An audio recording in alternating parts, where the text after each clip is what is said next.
Chapter 33. Bathing oneself proved to be an awkward affair for someone who normally had servants to do the job for her. Mariella had given Desimone a cloth, and Desimone had managed to scrub her skin somewhat, though she had to have Mariella wash her back. After that, Desimone slipped on Mariella's old dress. It was of a lighter material than Desimone expected, and the cloth swished as she moved. Mariella helped her lace up the back, and then made Desimone sit on a chair while she brushed her hair. "You're very good at this."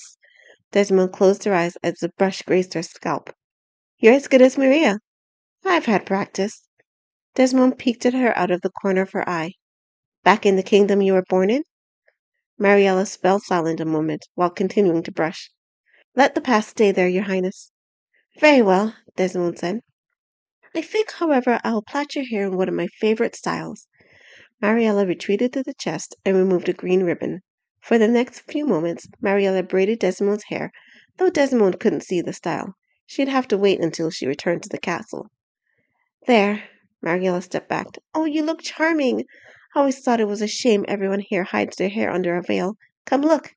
She pulled a mirror from the trunk next. Desimone was beginning to think it was a magic portal to another world. Mariella handed Desimone the mirror. "Oh." Part of Desimone's hair had been braided back, while the rest tumbled onto her shoulders. The ribbon had been intertwined with the braid. "How unusual! Do you like it?" "I love it." Desimone rested the mirror on her lap. "Forgive me for fussing with you so much." Mariella took the mirror and tucked it back in the chest. "I've always wanted a daughter I could dress up like this, so I suppose I had to get it all out on you."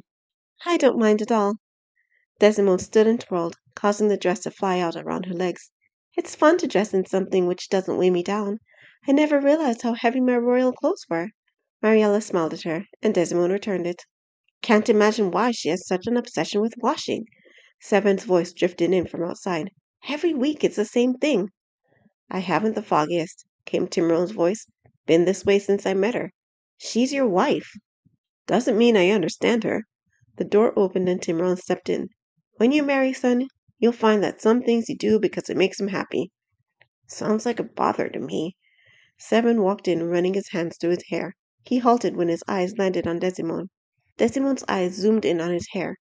Without the layers of earth to plaster it to his head, it waved and danced. And there was so much of it.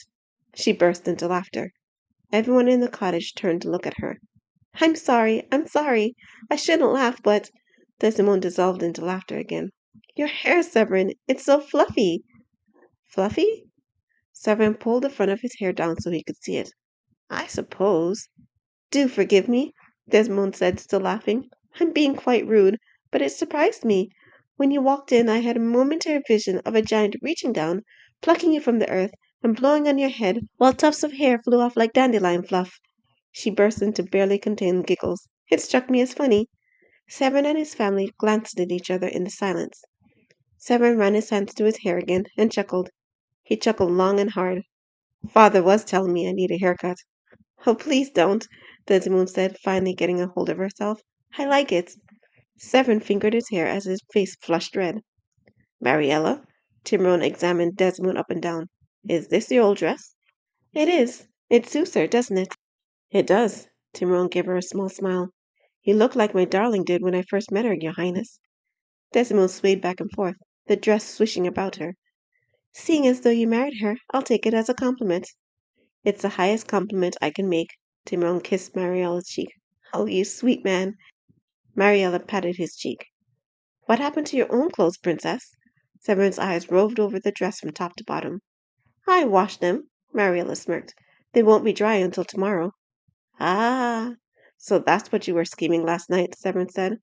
"Oh, off with you." Mariella waved them off. "The gates will be open soon, and..." A distant bell chimed. "There's a signal. I would have liked to send you with breakfast, but..." Mariella shuffled them out. "Move on, you two. Remember, you have to do shopping in the market, Sevrin. Don't waste time and let the good products disappear." "Yes, Mum." Sevrin retrieved the pack Tesco had laden him with last night. Mariella handed him a pouch, leaned in, and whispered something in Severin's ear. "Are you sure?"